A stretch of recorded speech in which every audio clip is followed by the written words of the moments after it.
ግንኙነት አለማድረጋችሁ የብልት መጠናችሁን ይቀንሳል ተብላችሁ ተመክራችሁ ሊሆን ይችላልና ይሄ ነገር በትንሹ እውነት አለው፣ ግን በሱ በመታሰቡት መንገድ አይደለም። ብዙ ጊዜ የብልት መጠን የሚያንሰው እዛ አካባቢ ያሉት ጡንቻዎች በቂ የሆነ የደም ዝውውር ሳያገኙ ሲቀሩና እዛ አካባቢ ያሉት ጡንቻዎች የሞቱና ጠባሳ የሆኑ ሲመጡ ነው። ብልት የሚቆመው እዛ አካባቢ ያሉት ደም ስሮች ሲሰፉና ያለውን ደም ወደዛ ሲወስዱ ነው ማለት ነው። ግን ግንኙነት ግዴታ ማድረግ የለባችሁም ብልት እንዲቆም። ለዛ ነው አሰራራችሁ ራሱ ጠዋት ስትነሱ ወይም ሌሊት ላይ ብልታችሁ እንዲቆም ተደርጎ የተሰራው እዛ አካባቢ ያሉ ጡንቻዎች በንብ አድርጎ የደም ዝውውር እንዲኖራችሁ ነው። አንድ ወንድ ደግሞ ግንኙነት አደረገም አላደረገም ሚስት አለችውም የለችውም ብልቱ ጠዋት መቆሙ አይቀርም። ብልት ማነስ ሊያመጣ የሚችል ነገር ግንኙነት አለማድረጋችሁ ሳይሆን ሌሊት ላይ ወይም ጠዋት ላይ የሚቆምላችሁ ካልሆነ ነው። እንደዛ ሲሆን ደም ስር ላይ፣ ነርቭ ላይ፣ ሆርሞን ላይ እና ሌሎች ነገሮች ላይ ችግር አለ ማለት ነው። ስለዚህ መታችሁ ቼክ መደረግና መታከም ትችላላችሁ። ፍቅረኛ ካንተ ይልቅ ገንዘብህን አብዝታ የምትወድ ከሆነ ጥፋቱ ያንተ ነው። ምክንያቱም ሴት ልጅ አብዝታ የምትወደው አብዝታ የምትሰጣትን ነገር ነው። ሴት ልጅ ከልቧ እንደማትፈልግ ወይም እንዳልፈለገች የእውነት እንደሆነ የምታውቀው የምታደርጋቸውን ኢንቨስትመንቶች ፍቃድ አትሰጣቸው ወይም ትከለክላለች። እሷ ላይ ኢንቨስት እንድታደርግ በፍጹም አትፈቅድልም። ልክ በደንብ አፍቅራህ አንድ ሴት እንዴት ነው ኦቨር የሆኑ ነገሮችን ኢንቨስት ስታደርግ ራሱ ትጠነቀቃለች። ልክ እንዳልሆነ መቀበል እንደማትፈልግ እንደምትነግርህ እቺን በጣም ሰላማዊና ጤነኛ ሴት ስለሆነች ኢንቨስት ካደረክ ተስፋ እንዳለክ እንድታስብ እንደምታደርግ ታውቃለች።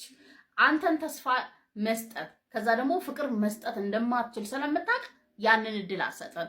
በፖዚቲቭ ማሰብ በራሱ አንዳንዴ ነገሮችን አንተን ወደ አላስፈላጊ መንገድ እንዳትሄድ ያደርገዋል። በጣም በቀላሉ ኦኬ ለኔ ያስባኮ ሊሆን ይችላል። ተስፋ ከሌለ ለምን ስጦታ ገዛላታለሁ? ለምንስ ደውላለሁ? ለምንስ ቴክስት ለካለሁ? ምክንያቱም አንድ ሴት እውነት ለመናገር ካልፈለገች ጭራሽ እድል እንዳለ እንድታስብ ካልፈለገች ስትደውልላት ቴክስት ታርግላት ታስጨንቃታለህ። ሰላሟን የምትመርጥ ሴት በእንደዚህ አይነት ግርግር ወይም በእንደዚህ አይነት ነገር ጊዜዋን ማጥፋት ማልፈልግ ሴት ጭንቀት ነው የሚለቅባት። ማትመልሰው ቴክስት ነው የሚሆነው፣ ማታነሳው ስልክ ነው የሚሆነው። በጣም ፖላይት ስትሆን ልታነሳልህ ትችላለች። ነገር ግን ስታነሳልህ ረጅም ሰዓት አታወራህም። ምክንያቱም ጊዜ ኢንቨስት እንድታደርግ አትፈልግም። በተመሳሳይ ጊዜ ሰጠች ማለት እድል አለክ ማለት ነው። ቴክስትም እንደዛ አፒታይት እንዳይኖር ታረጋለች። የምትመልስልህ መልስ በጣም ስርዓት ያለው ድርቅ ያለ ግን ቀጥሎ እንዳታወራ የሚያደርግ ነው። እነዚህ በጣም ትልልቅ ምልክቶች ናቸው። አንድ ሴት ኢንቨስት ላድርግ ወድጄሻለሁ ፈልጌሻለሁ ስለዚህ ብለህ ስትሄድ ያንን ኢንቨስትመንት ካልፈቀደችልህ እንድታደርግ እንድታወጣ እንድታሳያት እንዲሰማት እንድታደርግ ካልፈለገች ወይም ያንን ነገር ከከለከለች የግዴታ አክሴፕት ማድረግ መቻል አለብህ። እንዳልኩ በትንሹ ፖዚቲቭ በማሰብ ሁለተኛ በቃ እውነቷን ነው ጊዜን አቃጠለ። ሶስተኛ ደግሞ ርቀትን ስትጠብቅ ምን ያህል ራስን እንደምታከብር ሰዎችንም እንዴት እንደምታከብር የሰዎችን ስሜት በአንተ በምታደርገው ነገር መቀየር እንደማትችል በፍላጎታቸው እንዳልሆነ ብዙ ነገር ትነግራታለህ ብቻ። ስለዚህ እድል ወይም ኢንቨስት ስታደርግ ካልፈቀደችልህ እንዳልፈለገች ካሳየች ወይም እንድታደርገው ፑሽ የሚያደርግህን ነገሮችን ቀለል እንዲልልህ ካላደረገች በትክክልም አትፈልግም። ሴት ልጅ እንደተበላ ቁጣል ጣል የሚያረጋትን ወንድ ትወዳለች። ከፍቅራት ይልቅ አብዝቶ የፈተናትን ትወዳለች። ወተት ለሰጣት እርጎ ትከለክላለች። ማግባት ፈልጋለሁ ግን ለማግባት ሳስብ በጣም ብዙ ነገሮች ያስፈሩኛል የምትሉ ብዙ ሰዎች አላችሁ። እስቲ ለማግባት ስታስቡ የሚያስፈሯችሁ ነገሮች ኮሜንት ላይ ጻፉልኝ። ሚስትህ ለምትናገረውና ለምትተገብረው ነገር ሁሉ ከራስ ጋር እያያያዝክ ከሆነ ችግር ውስጥ ነው ያለው። ሚስትህና አንተ የተለያየ የአስተዳደግ ሁኔታ፣ የንግግር ዘይቤ፣ የሐሳብ ልዩነት ይኖራችኋል። እሷ ስታወራ የምትናገርበትን ዓላማና አንጻር ማዳመጥና መረዳት ያስፈልጋል። ያልገባህን ነገር ምን ማለት ፈልገሽ ነው ብለህ በግልጽ ጠይቃት። ነገሮችን ግላዊ ብቻ አድርገህ አትውሰዳቸው። ሚዛናዊ ለመሆን ሞክር። የፍቅር አጋርህ አንተ ላይ የነበረ ፍላጎት እየቀነሰ እንደመጣ ከህይወት ወጥቶ መሄድ ብቻ እንደቀረው የሚያሳዩ 5 ምልክቶች። እነዚህ 5 ምልክቶች እሷ ላይ ወይም እሱ ላይ ማየት ከጀመርሽ ላንቺ ሰማው የነበረ የፍቅር ስሜት እየቀነሰ እንደሆነ መረዳት አለብሽ። አጠራርጌ ያቀርባቸዋለሁ። እንደዚህ በሳይኮሎጂ የተደገፉ የሪሌሽንሺፕ ቪዲዮዎች እንዲደርስሽ ፎሎ አድርጊ። አንደኛ ካንቺ ጋር ለማውራትና ካንቺ ጋር ለመሆን ያሳየው የነበረ ጥረት እየቀነሰ እንደመጣ ታያለሽ። ስቲል እኮ ቴክስት ያደርግልሻል፣ ስቲል ያወራሻል፣ ግን ንግግሩና ቴክስቱ ላይ ታዩ የነበረ ኢነርጂ ፌድ እያደረገ ይመጣል። ሁለተኛ ንግግራችሁ ፎርስድ እንደሆነ ተገዶ እያደረገው እንደሆነ አይነት ስሜት ይሰማሻል። ልክ አንቺ ብዙ ታወሪያለሽ፣ እሱ በጣም ጥቂት ይመልሳል። ስለ ስሜትሽና ሐሳብሽ ስትናገሪው የምትናገሪው ነገር በሙሉ ልቡ እየሰማሽ እንዳልሆነ አይነት ስሜት ይሰማሻል። ሶስተኛ ሁሌም ቢዚ ስለነበርኩ ነው ምንም አዲስ ነገር የለም አይነት ስታፍ ይልሻል። ግን ታውቂያለሽ ካሁን በፊት የነበረው ስራ ነው አሁንም እየሰራ ያለው። ካሁን በፊት የነበረው ህይወት ነው አሁንም እየኖረው ያለው። ድሮ ቢዚ ካልነበረ አሁን ቢዚ መሆን አይችልም። የተቀየረው አንዱ ነገር ምንድነው? አንቺ ፕራዮሪቲ ቅድሚያ ይሰጥሽ የነበረ ሌላ ቅድሚያ የሚሰጠው ነገር አግኝቷል ማለት ነው። አራተኛ ጥልቅ የሆነ ንግግርን አቮይድ ያደርጋል። ካንቺ ጋር እንዲኖር ፍላጎት ያሳድርበት የነበረ ነገር ፍቅር ነው። ላንቺ የነበረው ፍቅር፣ ላንቺ የነበረው አመለካከት፣ ያ የፍቅር ስሜት፣ ጥሩ አመለካከት እየቀነሰ ከመጣ ስለ ፊውቸር ቃል ገብቶልሽ የነበረ ነገርም ስለነዛ ማውራት ያቆማል። አምስተኛ ላንቺ ሲል መታገሉን ያቆማል። ምንም ብታደርጊ ሲቀን አታዩም። አንቺ የምታደርጊው ነገር ሲያስጨንቀው አታይም። ምንም አይነት እርጀንሲ አታይበትም። እነዚህ 5 አይነት ሴቶች በምንም አይነት ሁኔታ ህይወት ውስጥ ማቆየት የሌለብህ አይነት ሴቶች ናቸው። ይሄ ነገር ተረዳና ኢሚዲየትሊ ከህይወት ውስጥ ማስወጣት ያለብህ አይነት ሴቶች ናቸው ወንድሜ። ከዛ መረዳት ያለብህ ኤቭሪ ቆንጆ ሴት ትገባሃለች ማለት አይደለም። ያንዳንዶቹ ውበት እንደ በርደን ነው። እነዚህ 5 አይነት ሴቶች ቀለል አድርጌና አጠር አድርጌ አቀርባቸዋለሁ። ወደ ቪዲዮ ከመቀጠላችን በፊት እንደዚህ በሳይኮሎጂ የተደገፉ የሪሌሽንሺፕ ቪዲዮዎች እንዲደርስ ፎሎ አድርጊ። አንደኛ የትኩረት ሱሰኛ የሆነች ሴት ከማንኛውም አይነት ወንድ ከሁሉም አይነት ወንዶች ትኩረትን የምትሻ ሴት። እቺ ሴት ከታማኝነት ይልቅ ሶሻል ሚዲያ ላይ የምታገኛቸውን ላይኮችን ይበልጡባታል። ሁለተኛ ማኒፑሌተር የሆነች ሴት እንባዋን ሳይለንት ትሪትመንት እና የጥፋተኝነትን ስሜት ተጠቅማ አንተን ለመቆጣጠር የምትሞክር ሴት። የሆነች ጥፋት አጥፍታ እንዴት ምናምን ስትላት ታለቅሳለች፣ በእንባዋ ሐሳብህን ለማስቀየር ማለት ነው። ሶስተኛ ትልቅ ስንፍናና ትልቅ ምኞት ያላት ሴት። ምኞቷ በጣም ትልቅ ነው። ትልቅ ቤት ትመኛለች፣ አሪፍ ህይወት ትመኛለች። ከዛ ምንም ነገር የመስራት ሐሳብ የላትም እና እነዛ ትልቅ ነገሮች ከየት አገኛቸዋለሁ ብላ ነው የምታስበው።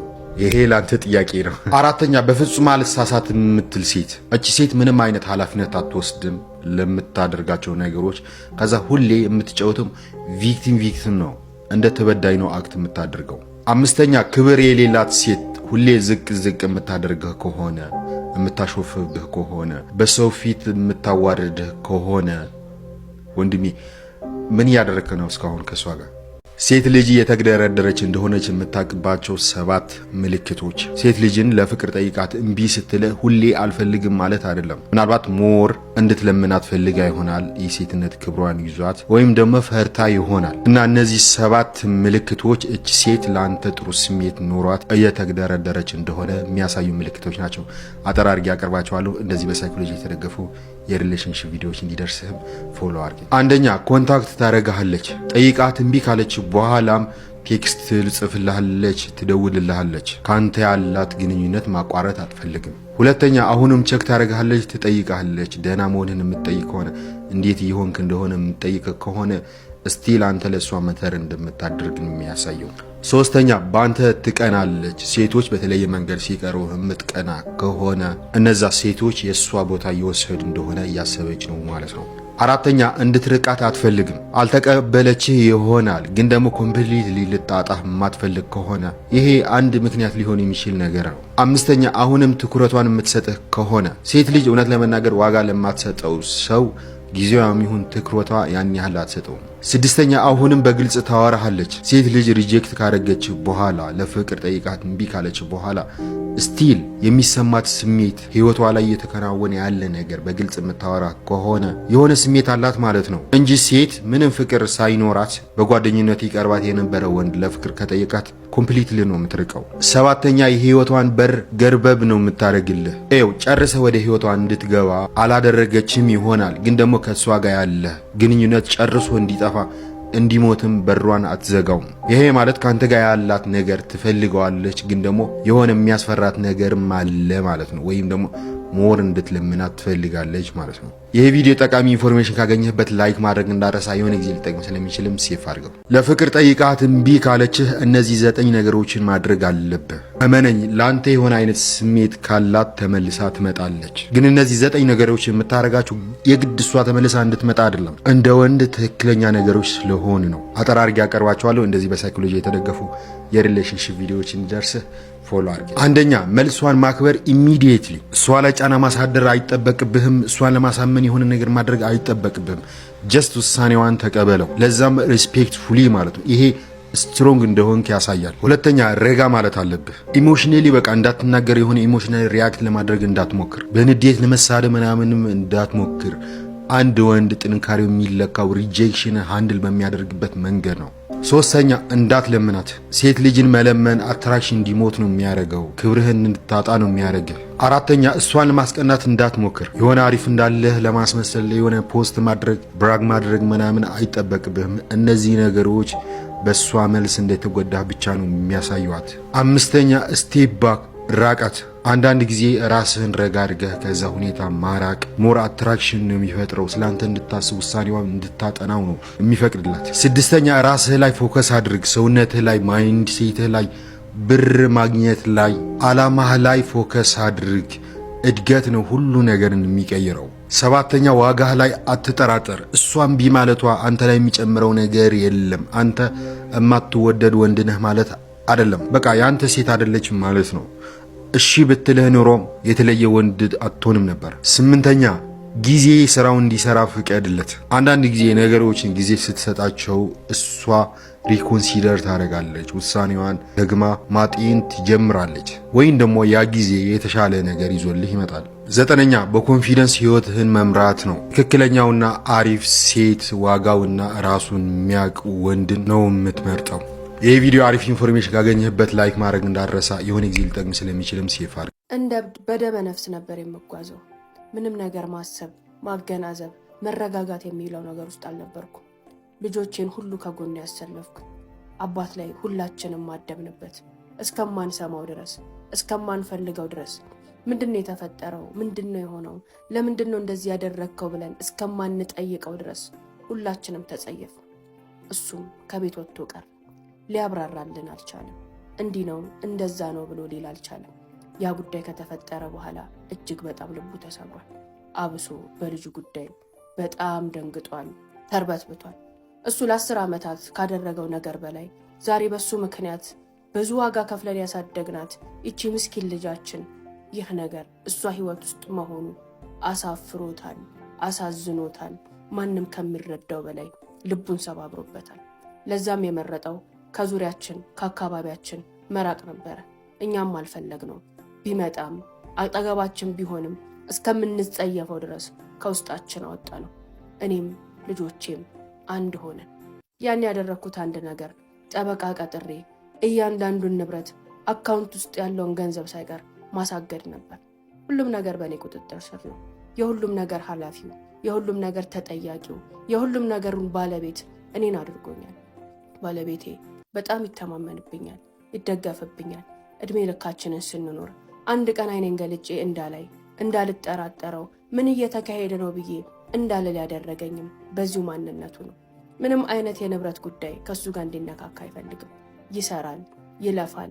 በእርግጥ ሁሉንም ነገር አብረን ያደረግነው።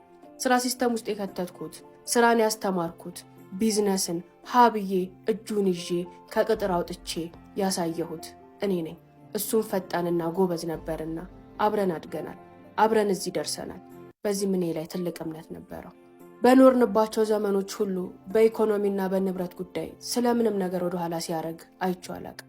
አንድም ነገር በእኔ ይጻፍ፣ በእኔ ይሁን፣ እኔ ሊያዘው፣ እኔ ልከልለው ብሎ ተከራክሮኝም አያውቅም። ሁሉንም ምፈልጠው፣ ምቆርጠው፣ ማወጣው፣ ማወርደው እኔ ነኝ። ባሌን እንዳምነው ያደረገኝ አንዲያ ነው። ሌላው ከቤቱ ቀርቶ አያውቅም። ጆሮውን ነስቶኝ አያውቅም። ፊቱን ነስቶኝ አያውቅም። ሐሳቡን ነስቶኝ አያውቅም። እኛ ጋር ሲሆን ባሌ እኛ ጋር ነው። ልቡም ሐሳቡም ትኩረቱም ከኔ ጋር ነው። ጊዜውን ይሰጠኛል። በፈለግኩት ሰዓት አገኘዋለሁ። በደስታም በሐዘኔም በምጤም በእርግዝናዬም ካጠገቤ ተለይቶ አያውቅም። ለዛም ባሌን ልጠረጥረው አልችልም። ምንም አይነት የተለወጠ ባህሪ አይቼበት አላውቅም። ከመኖር ከአስተሳሰብ ከመግባባት ከማውራት አንጻር እያንዳንዷን ጥቃቅን ነገር ባገጣጥም ብከታተል ስለ እሱ ሌት ተቀን የማስብና የማይሴት ብሆን ኖሮ በቀላሉ በአጭርና በጥቂት ጊዜ ውስጥ ሁሉንም ነገር አቅ ነበር። እኔ ግን እንደዛ አይደለሁም። ብዙ ስራ ያለብኝ ሴት ነኝ። ልጆቼን አሳድጋለሁ። እቺ አካል ጉዳተኛ ልጄን እንከባከባለሁ። ከምንም በላይ ስኬታማና ፍሬ ያላቸው ጥሩ ልጆችን ለማግኘት እንቅልፍ የማጣ ሴት ነኝ። ከዛም በላይ የቢዝነስ ሰው ነኝ። ብዙ ቦታዎች ላይ እሮጣለሁ፣ ብዙ ቦታዎች እገባለሁ፣ እወጣለሁ። የስራም ኃላፊነት እኔ ጫንቃ ላይ አለብኝ። ያ ሁሉ በተደራረበበት ሁኔታ የባሌ ፊት ሳይቀየርብኝ፣ አመሉ ሳይቀየርብኝ፣ ጊዜው ሳይሸራረፍብኝ እንዴት ብዬ ነው ባሌን ልጠረጥረው የምችለው? ወደኋላ ተመልሼ ነገሮችን ሳገጣጥም ከዛሬ 10 ዓመት በፊት አንድን ፋብሪካ ክፍለ ሀገር ላይ ከፍተን ነበር። ባለቤቴ ያ ፋብሪካ ከተከፈተ በኋላ 3 ቀን እኛ ጋር ቢሆንም 3 ቀኑን እዛው ክፍለ ሀገር ላይ ነው የሚያሳልፈው። ዋናው ምርታችን እዛ ተመርቶ ነው ለዚህ ለሽያጭ የሚቀርበው። ስለዛም እዚህ ያለውን ጉዳይ እኔ ስቆጣጠር እዛ ያለው ጉዳይ ሙሉ ኃላፊነቱን ወስዶ እየሰራ የነበረው እሱ ነው። ይሄም ነገር የተከሰተው በእርግጠኝነት ያኔና እዛ ነው። ነገር ግን ሚስቱ የአዲስ አበባ ልጅ ናት። እንዴት ተገናኙ፣ እንዴት ሆነ የሚለውን ነገር ማወቅ ፈለግኩ። ማጥናት ጀመርኩ። የደረስኩበት አንድ ነገር ሚስቱን ያገኛት እዛው ለትምህርት በሄደችበት የዩኒቨርሲቲ ተማሪ ሆና ነው ተባለ። ያገባት እዛው ነው፣ ሚያኖራትም እዛው ነው። እሷ ባለትዳሩ መሆኑን አውቃ ሚስጥሩን ጠብቃ ይህን ነገር አምና ተቀብላ አብረው መኖሩ ደግሞ ሚስጥሩ በቀላሉ ተጠብቆ እንዲኖር የረዳው ይመስለኛል። የሚገርምሽ ነገር ይቺ ሁለተኛ ሚስቱ ስለ ልጆቹ፣ ስለ እኔ፣ ስለ ህይወቱ፣ ስለ ቤቱ አንዲትም ነገር ሳይቀር ታውቃለች። በመልክ ሳይቀር ትለየናለች፣ ታቀናለች።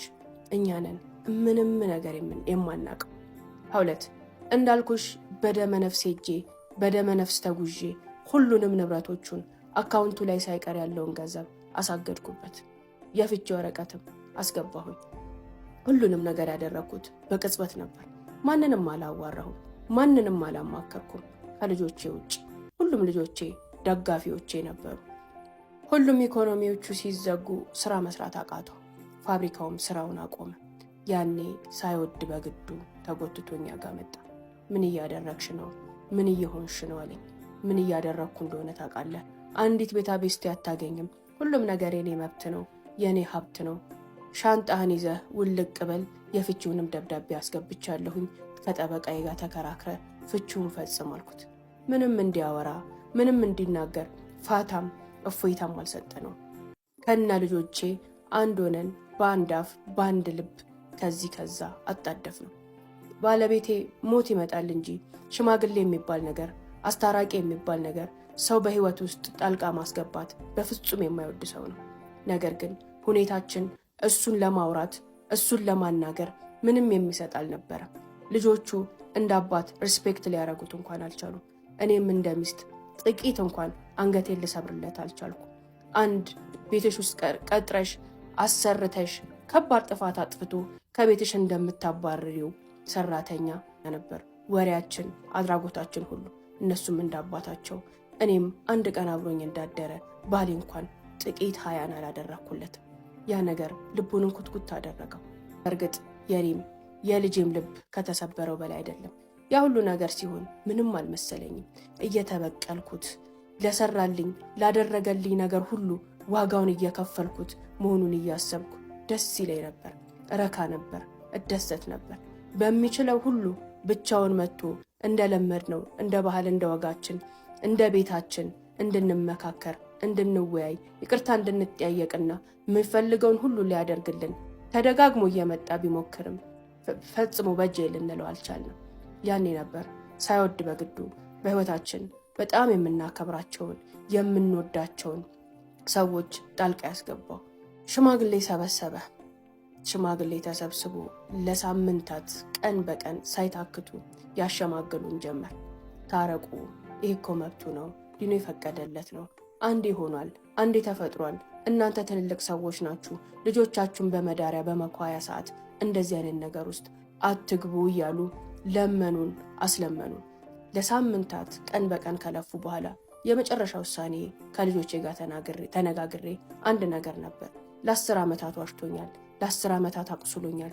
ከጀርባዬ ያደረገውን ነገር ሚስቱን ፈቶ ህይወቱን በትኖ ያን ህይወት ዘግቶ ካልሆነ በስተቀር በፍጹም ከዚህ በኋላ እኛ ህይወት ውስጥ አይገባም ብለን እኔም ልጆቼም ደመደምን። ይሄ ሐሳብ የኔ ሐሳብ ነበር። እችን ሴት የምበቀላት እሱንም የምበቀለው ከልጆቹ በመለየትና ከኛ ውጪ ሆኖ ሲያጣጥመው የነበረውን ህይወት በመቀማት መሆኑ ተሰማኝ። ትዳሩን ይፍታ፣ ያንን ህይወት ይዝጋ። ለዛም ህይወት አንዲት ቤሳቤስቲ አላወጣም። ያለምንም ነገር እችን ሴት ያሰናብታት፣ ያን ይቀበለዋለሁ አልኩኝ። ፍቅረኛሽ ለአንቺ ትክክለኛው ሰው እንደሆነ የምታውቂባቸው 8 ምልክቶች። ህይወትና ግንኙነት ፍቅር ብቻ አይደለም የሚያጸናው፣ ብዙ ነገሮችም ያስፈልጉታል። አሁን ፍቅረኛዬ ብለሽ ያዝሽው ትክክለኛው ሰው እንደሆነ የምታውቂባቸው እነዚህ ምልክቶች ናቸው። አጠራር እያቀርባቸዋለሁ። እንደዚህ በሳይኮሎጂ የተደገፉ የሪሌሽንሺፕ ቪዲዮዎች እንዲደርስሽ ፎሎ አድርጊ። አንደኛ፣ በሱ ጉዳይ ጭንቀት ሳይሆን ሰላም ይሰማሻል። በሚያደርጋቸው አንዳንድ ነገሮች በሚያሳይሽ ምልክቶች መደናገር ውስጥ አትገቢም። በግልጽ ፍቅሩ ይነግርሻል፣ በግልጽ ደግሞ በተግባሩ ያሳይሻል። ሁለተኛ፣ ከሱ ጋር ስትሆኚ የምር ራስሽን መሆን ትችያለሽ። ከሱ ጋር ስትሆኚ ማስመሰል አይጠበቅብሽም። ማስክ አድርጎ ራስሽን ፕሬዘንት ማድረግ አይጠበቅብሽም። በቃ ከነ ሙሉ ነገርሽ ከነ ጎዶሎሽ ይቀበልሻል። ሶስተኛ፣ አንዳንድ ችግሮች አያስፈሩሽም። ኢቭን በጣም የደራ ጭቅጭቅ ውስጥ ገብታችሁም አትፈሪም። ምክንያቱም ሁለታችሁ የምትጨቃጨቁት የተፈጠረው ነገር ለማስተካከል ነው እንጂ ያንን ግንኙነት ትታችሁ ለመሄድ አይደለም። አራተኛ፣ ዝምታ አይረብሽሽም። ከሱ ጋር ስትሆኚ ሁሌ ማውራት እንዳለብሽ አይሰማሽም። ተገናኝታችሁ በሰላም በዝምታ መቀመጥ